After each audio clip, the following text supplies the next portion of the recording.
Alors, Be'ezrat Hashem, en remerciant nos hôtes qui, sans même me connaître, bien, nous accueillent comme ça très gentiment et avec tout ce qu'il faut, Baruch Hashem, que vous ayez Hashem toujours la bénédiction à la maison. On a décidé, Be'ezrat Hashem, ce soir de traiter du sujet qui s'appelle parent-enfant, une relation de confiance. Et on va s'appuyer sur différents commentaires, notamment sur le commentaire d'un rabbin qui s'appelle Rav Schlanger, qui est l'auteur d'un livre extraordinaire sur l'éducation. Mais en premier lieu, on va faire un petit détour. On va essayer d'établir deux réflexions. Première réflexion dans la relation de confiance des parents pour les enfants, on va faire vraiment des enfants pour les parents, donc la confiance des enfants pour leurs parents, et ensuite la relation de confiance des parents pour leurs enfants. Comme on le sait, pour introduire le sujet, il faut savoir que toutes les relations humaines sont basées sur la confiance. Quand il n'y a pas de Ne'emanut, quand il n'y a pas de Emouna, on ne peut rien faire. Quelle est la caractéristique de la Emouna? Quelle est la caractéristique de la confiance? La confiance, elle existe là où les choses ne sont pas certaines.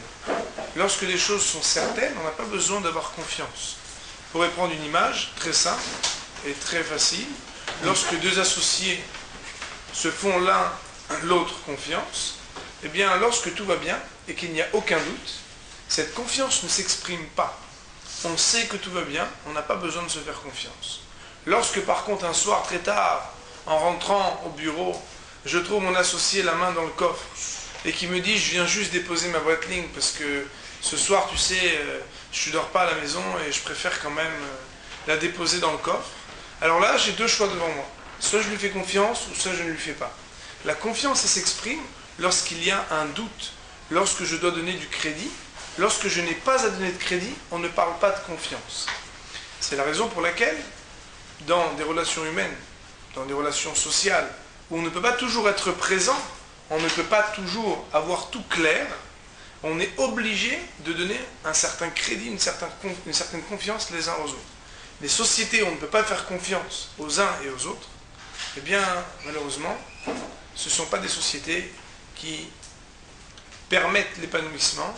Et vous savez bien, ce qui s'est passé il y a presque un an, ça a été qu'on a prêté une confiance avec soi-disant des sociétés qui prétendaient à des garanties, et à cause de ça, eh bien regardez, la confiance qu'on a donnée, elle a été foulée, elle a été abîmée, et à cause de ce crédit qui avait été donné, mais bien là où il ne fallait pas, il y a eu des choses absolument catastrophiques dans le monde entier. Alors, bien entendu, cela commence, les relations de confiance, et donc l'importance de la relation de confiance, bien entendu dans le couple, c'est certain, mais aujourd'hui, ce soir en tout cas, nous allons essayer d'évoquer ce que la confiance est fondamentale dans les relations parents-enfants. Alors, on va étudier d'abord un premier texte qu'un de mes amis, Tamid Hacham, cite presque systématiquement lorsqu'il parle de la confiance, qui est un texte très ancien, un texte de Nachmanide. Nachmanide, c'est un Rishon, il y a plus de 600 ans.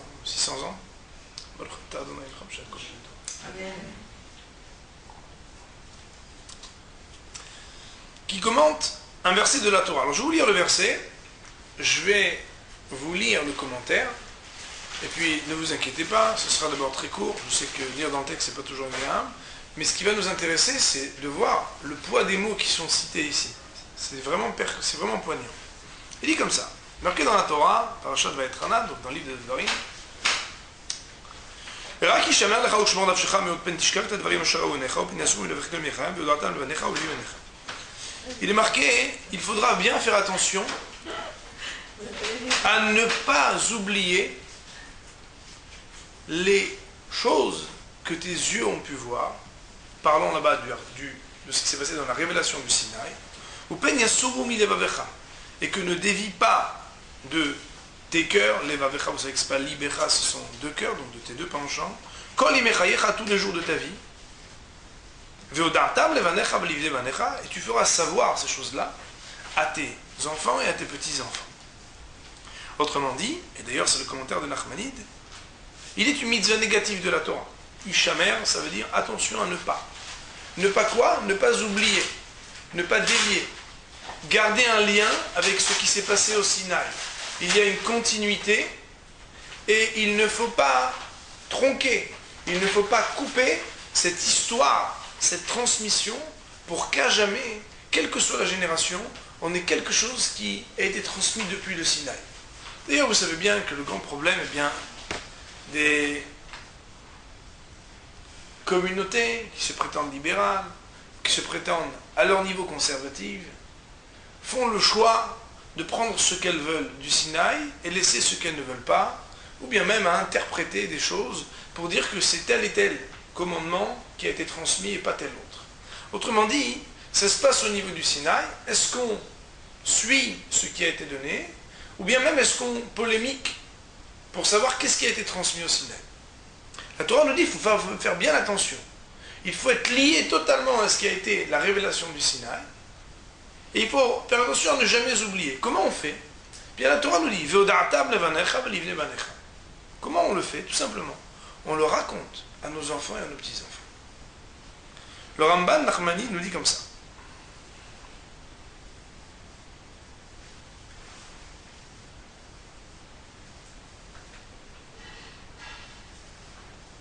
Un instant.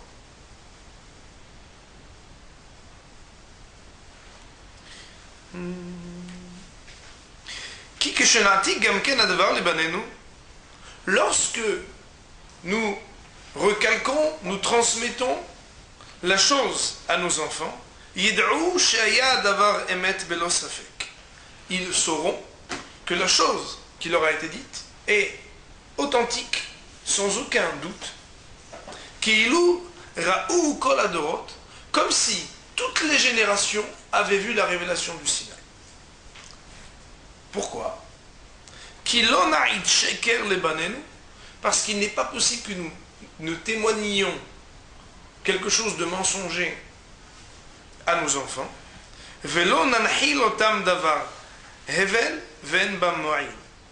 Et il est impossible que nous fassions hériter à nos enfants de quelque chose qui soit futilité et qui ne leur amène pas quelque chose d'important, quelque chose qui les fasse grandir.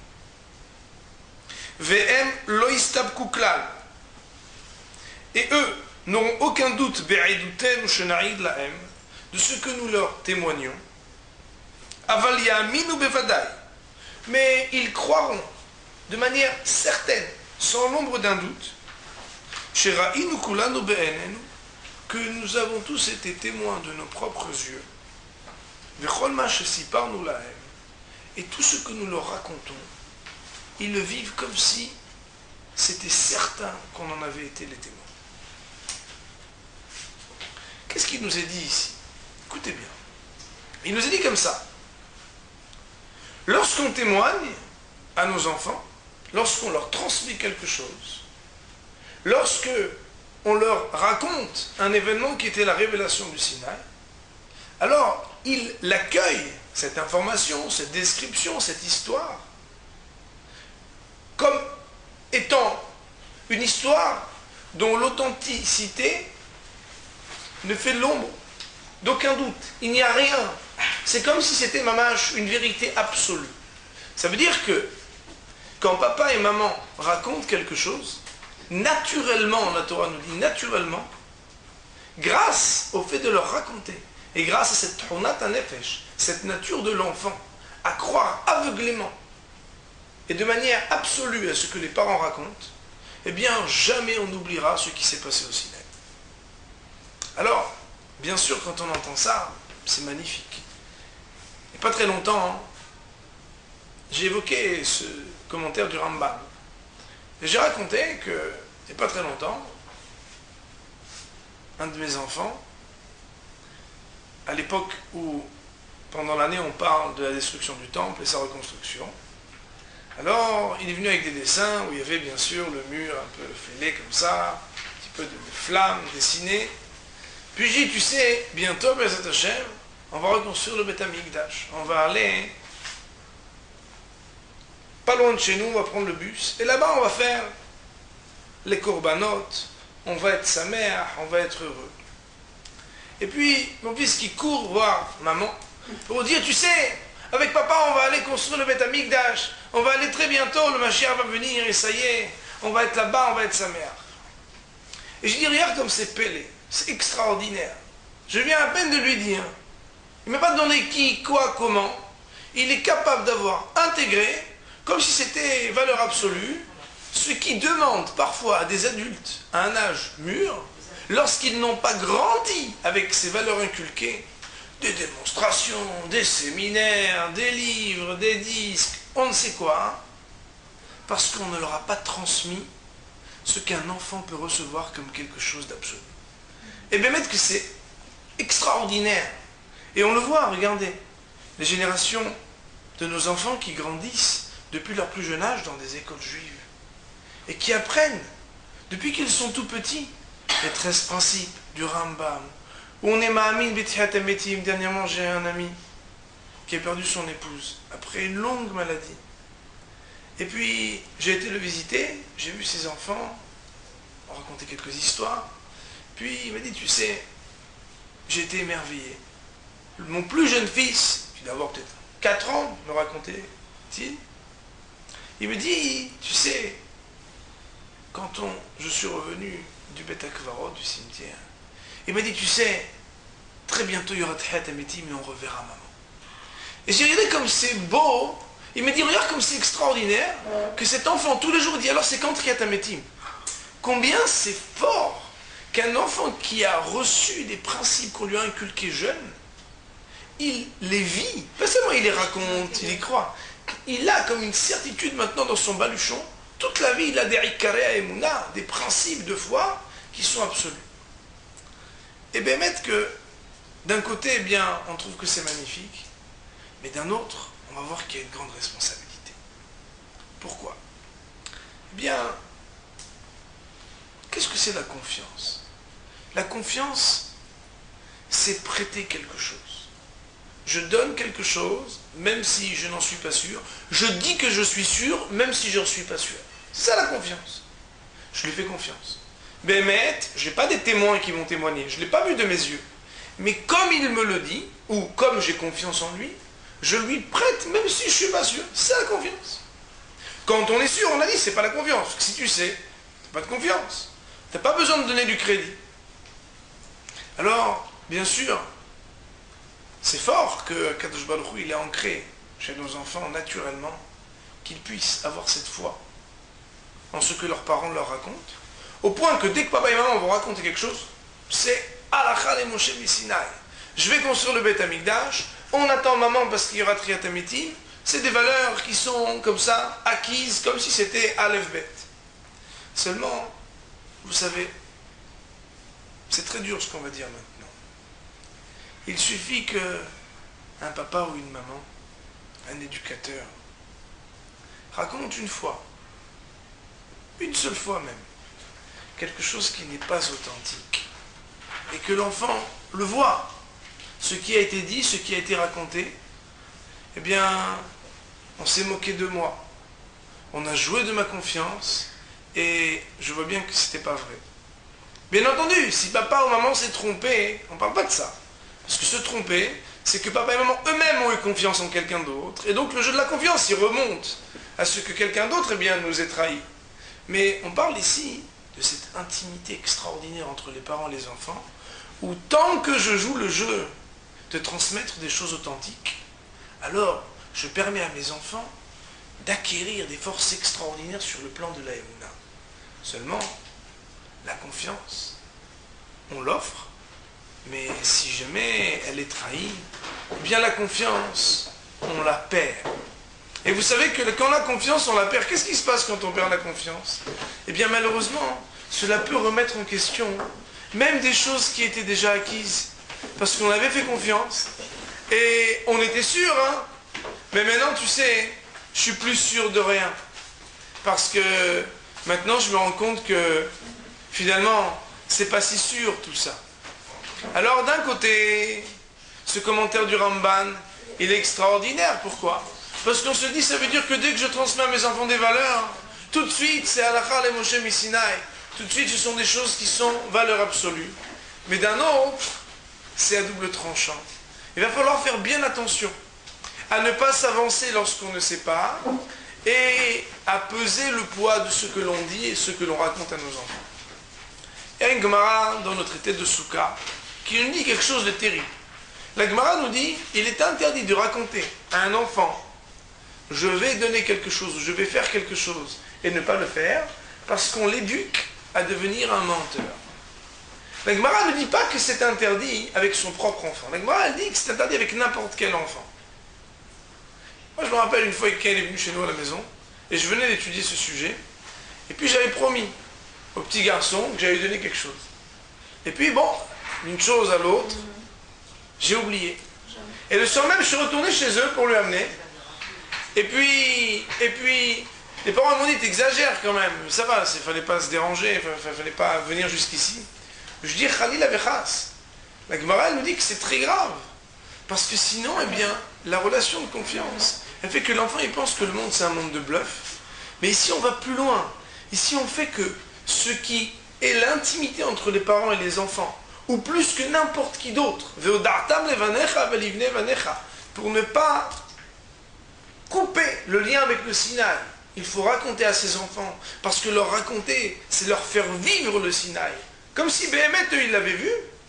Ça, combien on doit être responsable de ne pas abîmer, de ne pas trahir, de ne pas semer des doutes tellement grands chez un enfant, lorsqu'au lieu d'utiliser ce Kéli extraordinaire, parce qu'il m'a prêté sa confiance, eh bien, Bar Minan, Dieu préserve, on ferait le contraire.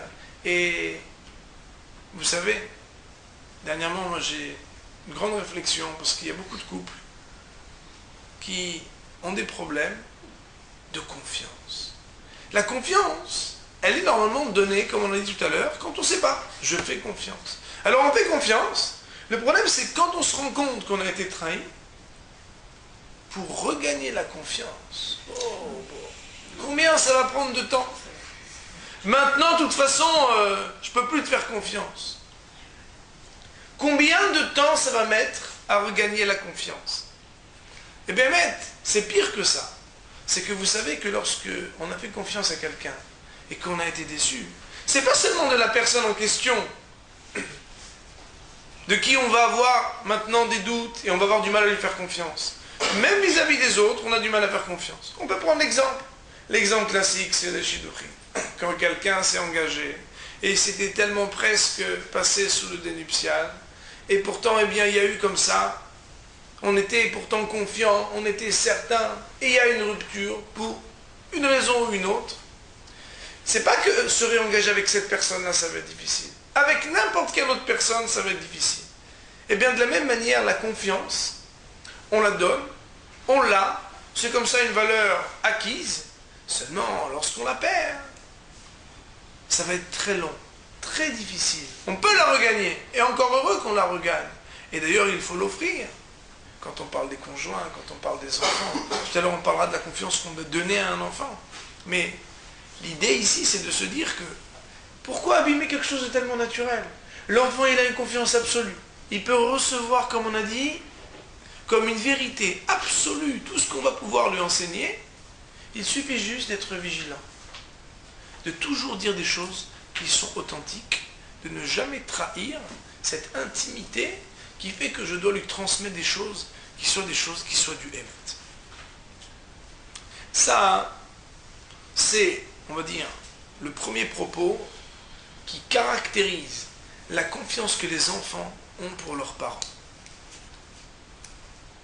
Mais vous savez que la pire des choses, c'est que si les enfants qui ont besoin du contact à l'adulte pour grandir ne peuvent pas avoir confiance en leurs propres parents, combien ça fait de la peine lorsqu'ils sont obligés de faire confiance à quelqu'un d'autre qu'à leurs parents. Ça veut dire que quand c'est moi qui te le dis, comme si je te bluffais, mais quand l'autre il te le dit, alors là, tu le reçois. Bien entendu, il faut ici mettre une belle parenthèse, c'est qu'il y a certains âges où il est impossible de communiquer aussi facilement avec les enfants que lorsqu'ils sont dans l'âge le plus petit.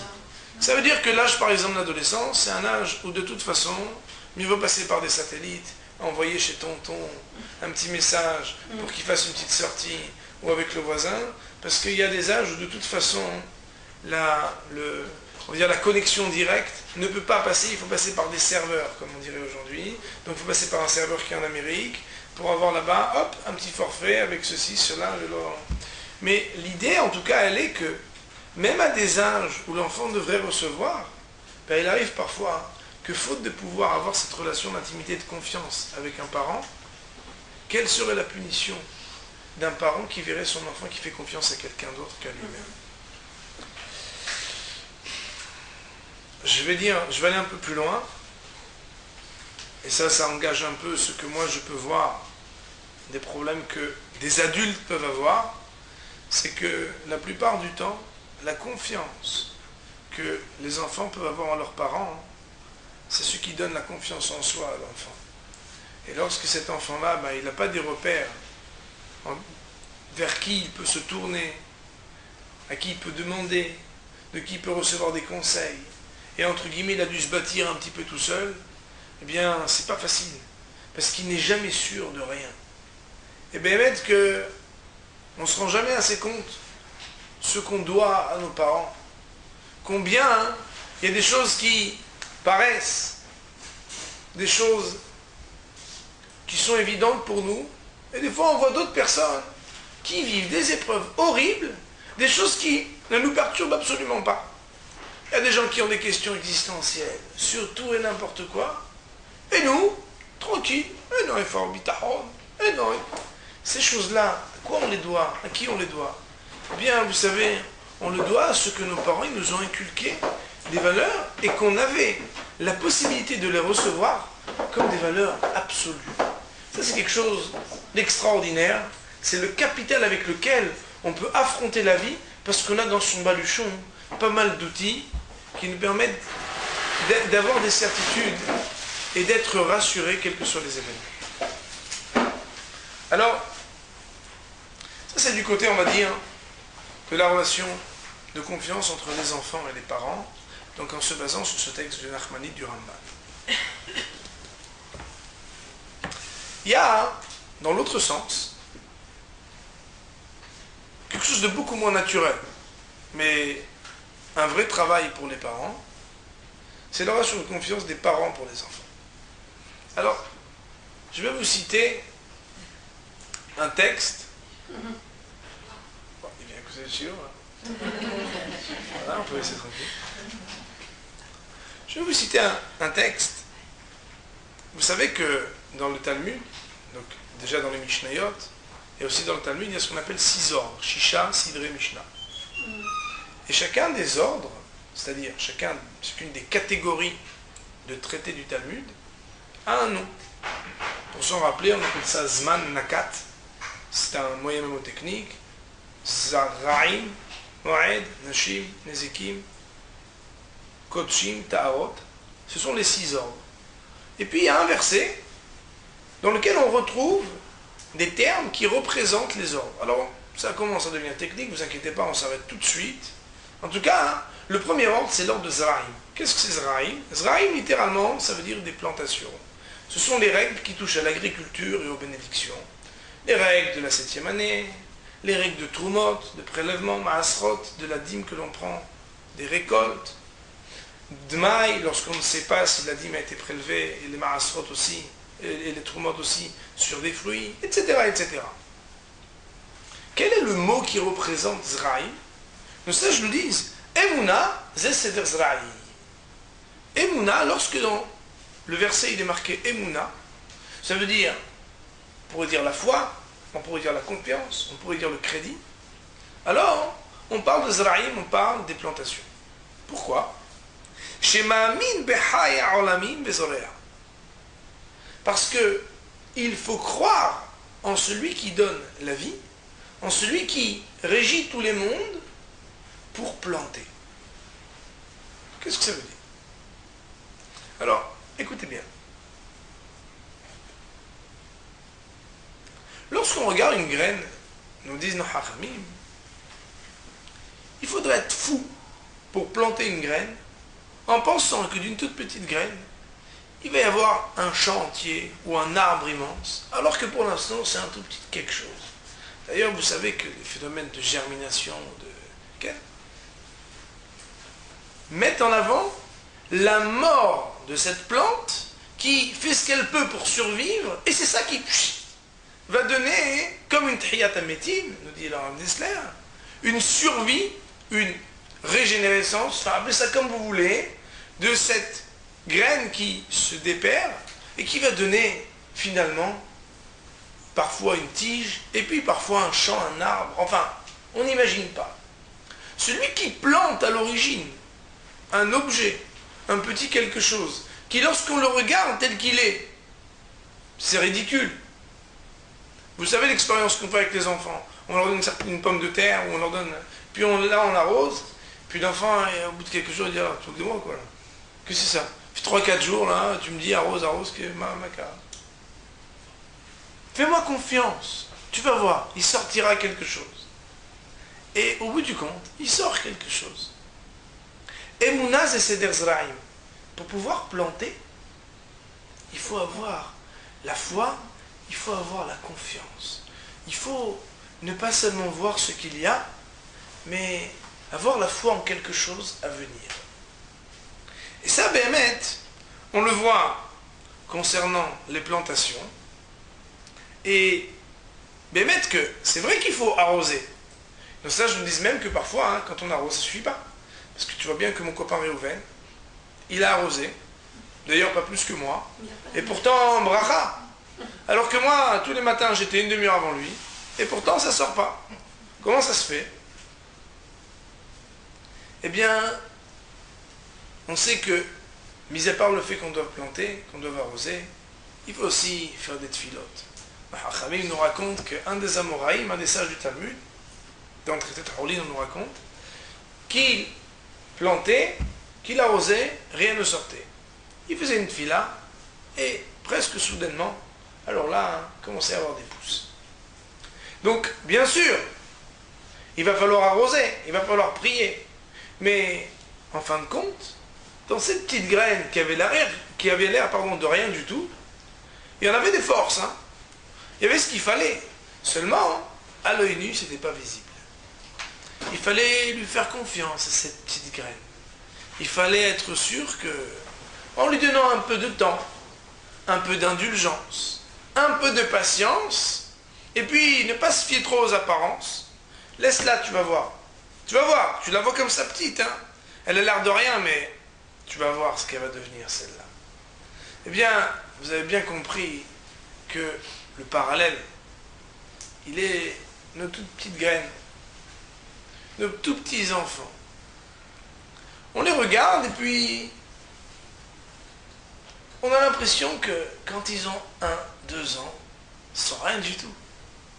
Puis c'est vrai que quand ils commencent à avoir 3-4 ans déjà, c'est vrai que tu vois objectivement, je vois que... Puis quand il a 7-8 ans, tu sais, il y a des stades de développement, commencent à avoir accès à autre chose. Ils vont vous dire, les Piaget, appelez-les comme vous voulez, ils vont vous dire, il y a des stades. Non pas que nous dénigrons qui que ce soit dans les stades, seulement on va dire quelque chose, un hidouche extraordinaire. C'est que quel que soit ce que moi je perçois, moi je le perçois progressivement. Mais depuis l'origine déjà, tout est à l'intérieur. Et ça demande une grande réflexion. Quand il a 7-8 ans, quand il a 10-12 ans, quand il a 14-15 ans, 20-25 ans, tu sais maintenant que tu es un homme, on peut parler de certaines choses. Alors bien sûr, on ne parle pas de tout et n'importe comment, mais il faut savoir, la plus grave erreur, c'est de regarder l'enfant uniquement en tant que ce qu'il est aujourd'hui. Il y a un rav qui s'appelle le Chavad Talmidim, enfin on l'appelle du nom de son livre, un Fracide, qui est une introduction extraordinaire. Il dit que une des erreurs des parents ou éducateurs, c'est de regarder l'enfant uniquement selon ce que l'on voit au moment où on l'éduque. Je vais dire une phrase, tout le monde pourrait se reconnaître. Ouais, mais c'est bon, de toute façon, il a 3 ans, ça va, arrête. Arrête, c'est rien. Il a 2 ans, qu'est-ce que tu me fais un cinéma? C'est rien. Et pourtant, vous savez bien que combien de choses qu'il a pu voir et entendre et subir, disons les choses comme ça, lorsqu'il était dans sa plus tendre enfance, vont lui demander un travail parfois des années plus tard pour pouvoir prendre de l'intérieur, mettre des mots sur ses émotions et puis essayer de travailler intérieurement pour corriger. De la même manière, eh bien, sans parler d'un mauvais comportement que j'aurai devant l'enfant, il faut savoir qu'un enfant, il ne restera pas enfant toute sa vie.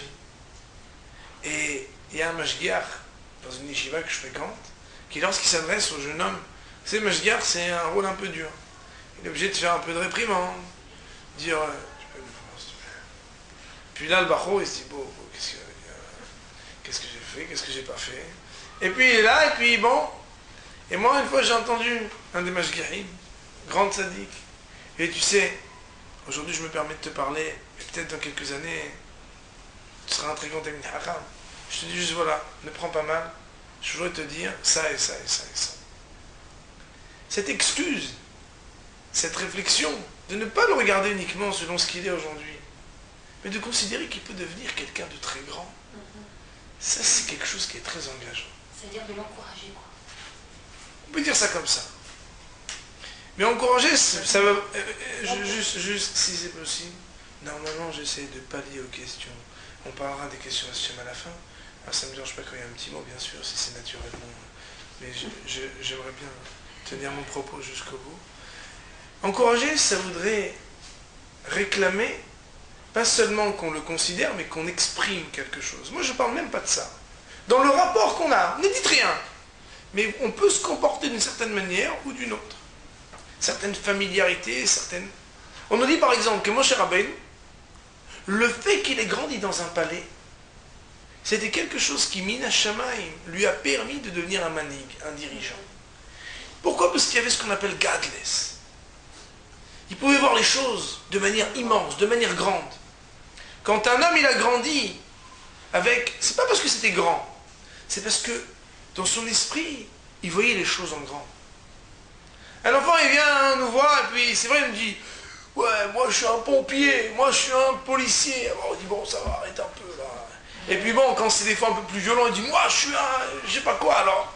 Mais quand il va vous dire moi je vais être un tzaddik, moi je vais être un chacham, moi je vais... Mais il faut considérer que c'est bémet possible et plus que ça, c'est probable. Je fais un chiour il y a peut-être 1 an ou 2 ans sur la confiance en soi. Et là-bas, hein, j'ai parlé, ça va vous faire sourire, de Jacques Martin. Qu'est-ce qui fait Jacques Martin dans mon chiour? Jacques Martin, pour ceux qui ne connaissent pas, je pense que tout le monde connaît Jacques Martin, il est très connu dans les Beth Midrash.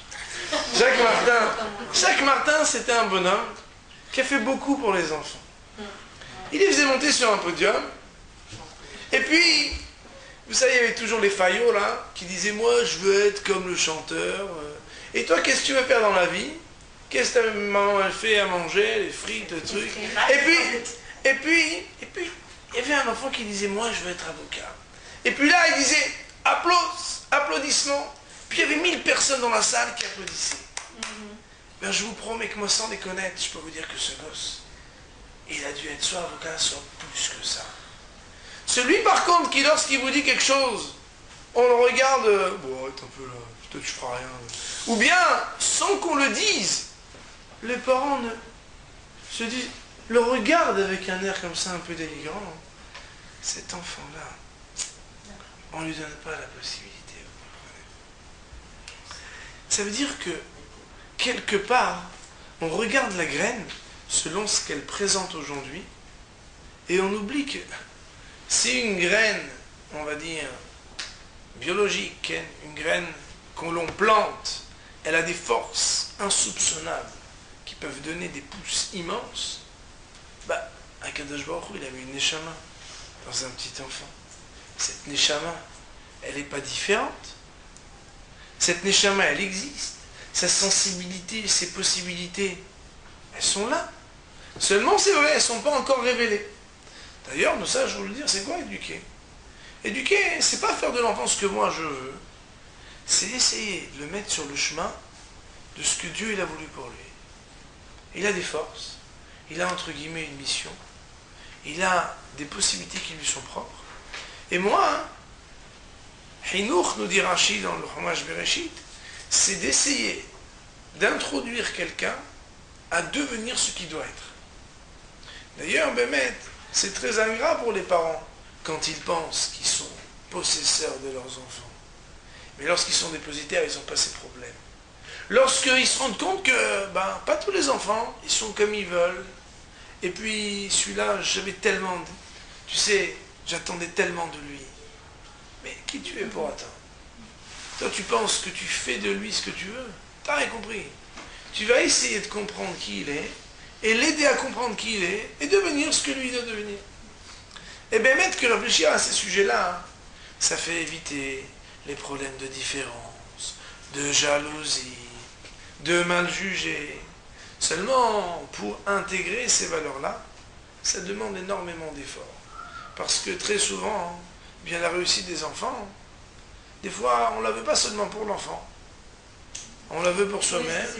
Et pire que ça, c'est que parfois, et malheureusement trop souvent, lorsqu'un enfant, je ne vais pas dire il échoue, parce que je pense que l'échec c'est un mot qui n'est pas beau, mais lorsqu'il ne réussit pas comme moi je veux, alors j'ai l'impression que c'est ma faute à moi.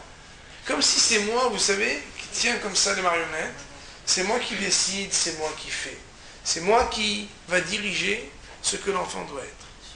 Alors le Rav, Chovat Talmidim, il nous dit, mais si c'est comme ça, ça voudrait dire qu'un bon Rebbe dans une école, il devrait avoir que des bons éléments. Sinon, alors quoi? Il est bon ou il est mauvais? Pourtant, on voit que c'est pas comme ça. Tout simplement parce qu'il ne décide de rien. Et il est juste là pour essayer de révéler ce qu'il y a en chacun. Alors bien sûr, vous allez me dire, mais à ce moment-là, alors comment c'est possible que dans le scolaire, tout le monde fait la même chose et tout le monde...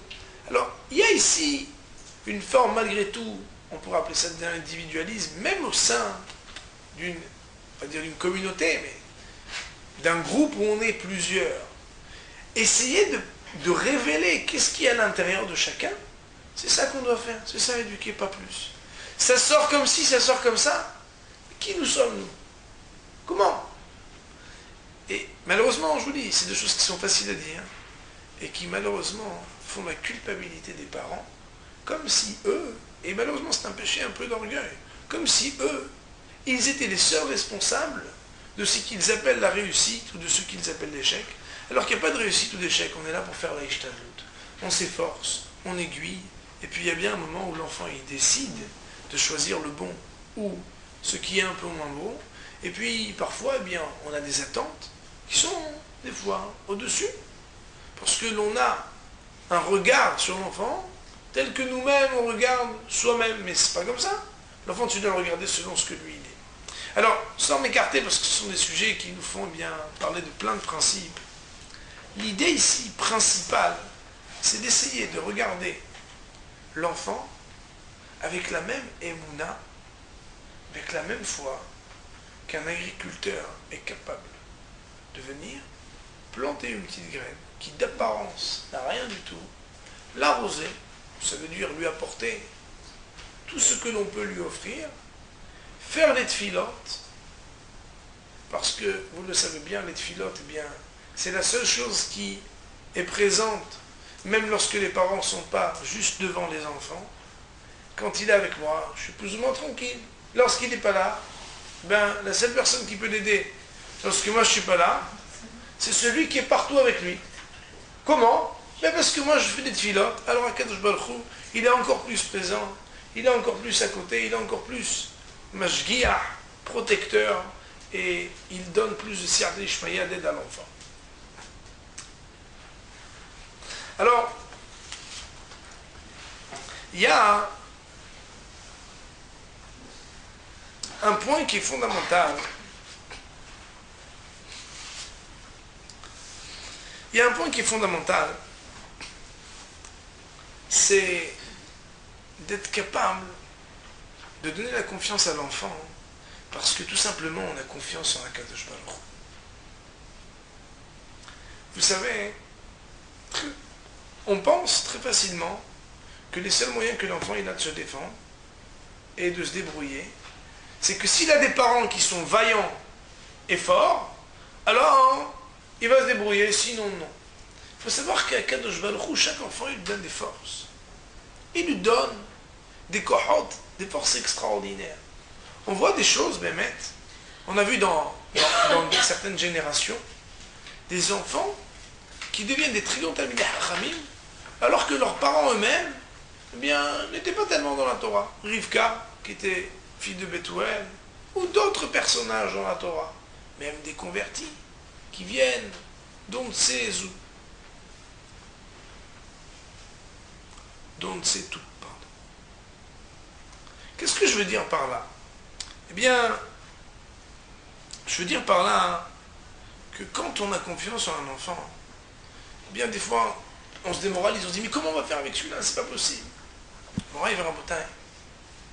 Donner la confiance en un enfant, c'est fondamental, parce que Hachem, il est présent avec cet enfant.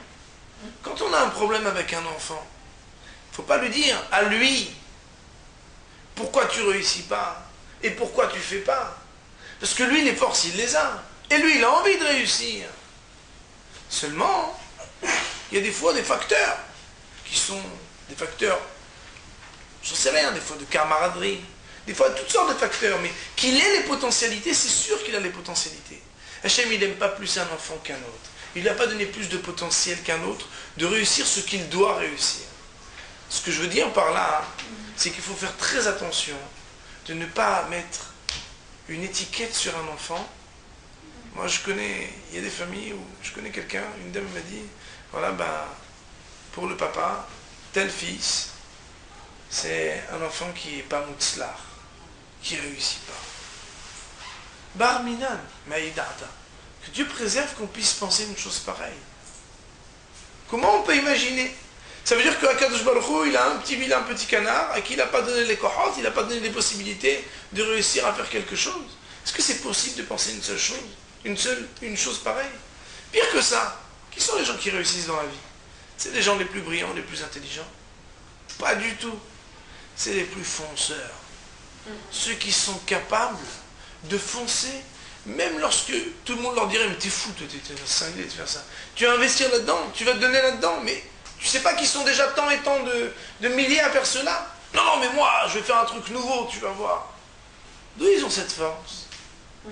Eh bien, parce qu'on a cru en eux. Vous savez, il y a marqué à propos de Yosef et à propos de David.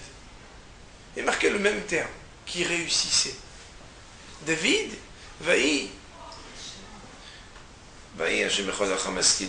comment c'est marqué? David, David, Amelech, dans tout ce qu'il faisait, il était maskil. Nous disent les commentateurs, maskil ici, ça veut dire matzliach, il réussissait. Qu'est-ce que ça veut dire réussissait? Vous connaissez la vie de David Amelech? David avec Shaoul, David avec Avshalom, David avec... Toute sa vie, il a été poursuivi, embêté. Et pourtant, on dit qu'il est matzliach. Yosef, la Torah, elle nous raconte qu'il était matzliach. Et quand est-ce que la Torah dit qu'il est matzliach? En prison, elle dit qu'il est matzliach. Nous, on attendrait qu'elle dise qu'il est matzliach, qu'il réussit, quand il est vice-roi d'Égypte. La Torah nous dit réussit, vous savez quand? Quand il est en prison. Qu'est-ce que je veux dire en prison? Qu'est-ce que tu réussis en prison? Excuse-moi. Réussi en prison. Il avait une mission. Il avait dans la tête un rêve, comme une révélation qu'Hachem il avait fait. Il avançait vers quelque chose. Et quelque chose qui s'est passé autour, il avance. On peut lui raconter ce qu'on veut. Il continue et il avance. Pourquoi? Eh bien, il avait son papa qui lui avait dit que Bémet, tous on se prosterne. Ça veut dire qu'il avait un crédit, il avait un encouragement. Quand quelqu'un il est encouragé, on lui donne les armes pour gagner, on lui donne les armes pour réussir. Même lorsque Bémet, il n'a pas les kohot, il n'a pas les forces que ses copains ils peuvent avoir. Les forces, elles sont le crédit, elles sont le imoun, la émouna, la foi que l'on donne à un enfant. Et ça, Béhémet, c'est une écouda extraordinaire. Vous savez, quand un enfant, par exemple, il n'est pas très bon en classe, je ne sais pas si vous savez, enfin vous savez bien sûr, il y a des classes ou des écoles ou des copinages où on triche. Et parfois, quand on triche, on a une bulle. Et nous-mêmes, et notre copain. Je ne sais pas qui c'est d'entre vous, mais vous avez tous les deux un 0. Parce que je vous ai vu tricher. Alors, on rentre à la maison, et puis on se fait gronder. Puis, la fois d'après, on tape une très bonne note. Et puis, qu'est-ce qu'on dirait si le papa dit « Alors, t'as triché sur qui ?» Vous imaginez le sentiment de l'enfant. Est-ce que vous imaginez une seconde? Tu l'as fait tout seul? Un enfant, il attend qu'on l'encourage, il attend qu'on ait confiance en lui. Si cet enfant-là, il sait qu'on a confiance en lui, alors cet enfant-là, il grandira. Qu'il ait 8, qu'il ait 10, qu'il ait 15, même s'il a triché, parce qu'il ne veut pas perdre la confiance, et qu'il est heureux d'être le digne enfant qui reçoit la confiance de ses parents, eh bien il fera tout pour être à la hauteur. Et une fois j'ai écouté une conférence du Rav Tauber, il a donné des conférences, il y a eu 5-6 conférences une derrière l'autre de Rabbanim sur l'éducation. Puis il a dit que si on devait enseigner une seule chose aux enfants, il faudrait leur enseigner le Emet. Pourquoi? Il dit quelque chose vraiment d'extraordinaire. Et si un enfant, il sait qu'il faut toujours dire la vérité, alors il ne fera pas de bêtises. Pourquoi? Parce qu'il se dira, si papa il me demande ce que j'ai fait, je serai obligé de lui dire. Et ça va me mettre dans l'embarras, et ça peut même me coûter un peu cher. Alors, plutôt que de me mettre dans une situation pareille, je préfère ne pas faire de bêtises. Pourquoi? Parce que la relation de Emet, la relation de confiance, la relation où tout est authentique et tout est vrai, c'est une relation qui a un moteur extraordinaire. Pour ne pas être l'indigne fils de celui qui me fait confiance, il faut que je sois à la hauteur. Et ça, c'est quelque chose de très important. Et vous savez, parfois, un enfant, on sent quand il dit quelque chose qui n'est pas 100% vrai. Mais s'il dit, papa, Béhémet, c'est vrai, il faut être capable de lui dire, si tu le dis, ben, je te fais confiance. Pourquoi? Parce que sinon, ben, finalement, lui, il a l'impression que la relation, quand il s'exprime, il n'y a plus de valeur, il n'y a plus rien. Ce lien, il est tellement fort, il est tellement khashuv. Lui, après, qu'il veut le bluffer ou pas, hein, à la limite, c'est comme si c'était son problème à lui.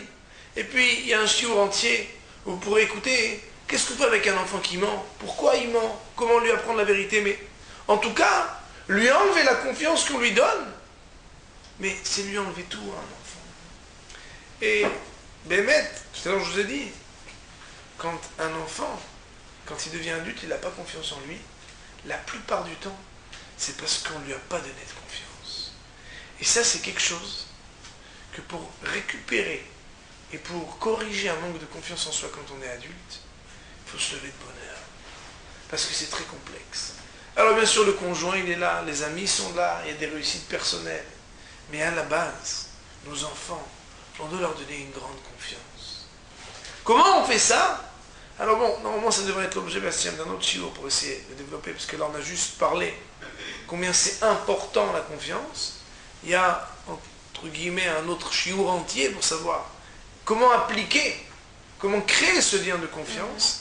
Mais en un mot, une chose très importante, c'est d'essayer de responsabiliser, selon l'âge de l'enfant, à essayer de donner des tâches dont il sera responsable. Bien entendu, on ne va pas donner à un enfant tout petit des tâches qui sont très hautes, mais être capable de lui dire que lui, il est responsable de ceci, l'autre responsable de cela, lui montrer que, tu sais, quand tu t'en occupes, moi, pas besoin de passer derrière. Ah, mais c'est pas parfait comme quand c'est moi qui le fais. Et alors, qu'est-ce que tu faisais toi quand tu avais 5 ans? Tu étais la bombe atomique déjà? Tu savais déjà tout faire? Non. Seulement, binoti, miklal de ta... On acquiert quelque chose de supplémentaire en trébuchant une première fois. Là, bien entendu, il y a les mots d'encouragement. Au lieu de dire c'est pas bien, oui, tu sais, tu devrais faire un peu plus comme ça. Mais l'idée, c'est d'être capable de montrer à l'enfant qu'on lui fait confiance. Montrer à l'enfant qu'il peut être responsable d'un tout petit quelque chose. Tu ranges ta chambre. Maman, j'ai fini, tu veux venir voir? Non, tu m'as dit que t'as fini. L'enfant, il se dit, ça veut dire que quand je dis que j'ai fini, alors bien entendu, si quand après on passe 10 fois, c'est toujours le balagan, bah, on peut parler avec l'enfant, mais l'idée, c'est que dans l'esprit de l'enfant, papa et maman, tu sais, font confiance à moi. Me faire confiance, ça veut dire me voir déjà dans une perspective où je suis en train de grandir. Ils me voient déjà grandir, alors je grandis. Ils me voient toujours, ils me prennent toujours pour quelqu'un qui raconte des baliviens. Ben alors je vais rester toute ma vie quelqu'un qui va à mes propres yeux être moins capable que d'autres. Il est fondamental que dans les deux sens, et que l'enfant, on a dit, ne perde pas cette confiance qu'il a en les parents, qui est une confiance, on a dit, qui est absolument naturelle et absolue. Ce que les parents disent, c'est Halakha le Moshe Misinaï. Quand un enfant a reçu certains principes dès son bas âge, il va vivre comme si c'était des choses triviales et élémentaires, des principes, on a dit, qui demandent à d'autres adultes des démonstrations, des explications, des séminaires, parce qu'ils ne l'ont pas reçu naturellement de leurs parents. On a expliqué que d'un côté c'est extraordinaire, de l'autre c'est très dangereux. Parce que si l'on trahit cette relation absolue à la vérité que l'enfant prête du discours de ses parents, eh bien, pour récupérer après, pour reconstruire cette relation de confiance, ça demande beaucoup de temps. Et combien serait puni le parent qui verrait que son enfant donne la confiance à quelqu'un d'autre, mais plus à papa ou plus à maman. Dieu préserve. Ensuite, nous avons expliqué que dans l'autre sens, eh bien, pour faire pousser un enfant, comme pour faire pousser une graine, on est obligé de donner de la émouna. Ça veut dire ne pas seulement regarder ce que l'on voit de l'enfant, dans son petit corps, dans ses petites réactions, mais le voir dans une perspective de Neshama, ça veut dire d'éternité. Voir qu'il y a quelque chose ici d'extraordinaire, de profond, avec une sensibilité, où on pourrait supposer quelque part que, sans l'exprimer, sans même qu'il le sache, il comprend déjà peut-être tout. Il a des possibilités extraordinaires, même quand il est tout petit. Seulement, bien sûr, ça va mettre du temps à se développer, à s'exprimer. Mais regardez l'enfant, pas seulement en ce qu'il est aujourd'hui, mais en ce qu'il pourra devenir, ça c'est quelque chose qui nous fait lui parler autrement, l'aborder différemment. Ensuite, nous avons expliqué qu'il est impossible qu'un enfant réussisse, entre guillemets, mais ce n'est pas de réussite dans l'absolu, puisque chacun doit réussir ce qu'il doit devenir, si on ne lui donne pas le crédit. Il a les possibilités. Akadosh Baruch Hu, il lui a donné des forces, c'est certain. Moi, je sais qu'il y a un de mes enfants, quand je veux qu'il fasse quelque chose de nouveau, je dis « Atamatzliach, Atamatzliach !» Vous savez, les joueurs de foot, c'est ridicule. La tribune, là-bas, ils sont comme ça, ils font là, oh là, oh. On dirait des imbéciles, comme ça. Pourtant, il a mis le but et il dit, vous savez, à la dernière minute, je me sentais comme ça faible, mais quand j'ai vu les supporters, et j'ai entendu la oh là, j'ai dit j'y vais, et j'ai mis le but. Comment c'est possible, ça? Dernièrement, j'étais en vacances, et puis après le limoud, j'ai pris les petits jeunes, on a joué au baby-foot. Puis là-bas, il y avait un papa qui s'est garé, et je lui ai dit, venez jouer avec nous. Il est venu jouer, et là-bas, il y avait ces 3 enfants qui étaient autour, ils disent, vas-y papa, t'es le meilleur, vas-y papa, t'es le meilleur. Ben, je vous promets que ça lui donnait des ailes à celui-là. Pourquoi? Pourquoi?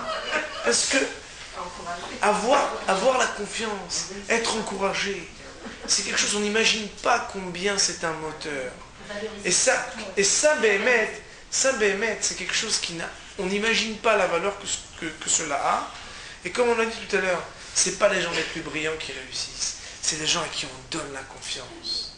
On leur donne la confiance. On leur dit, vas-y, tu vas réussir. On croit en eux, et parce qu'on croit en eux, eh bien, on leur donne la possibilité de réussir. Mais mettre que si on réfléchit à ces choses-là, eh bien, on prend à sa juste mesure la conscience de combien c'est important et combien la relation parent-enfant, elle n'est basée avant tout et surtout que sur la confiance. Ça c'est Best Hachem, le sujet que je voulais traiter avec vous ce soir. Et Best Hachem, peut-être qu'une prochaine fois, on détaillera un autre sujet, donc un petit peu donc, dans des sujets comme ça.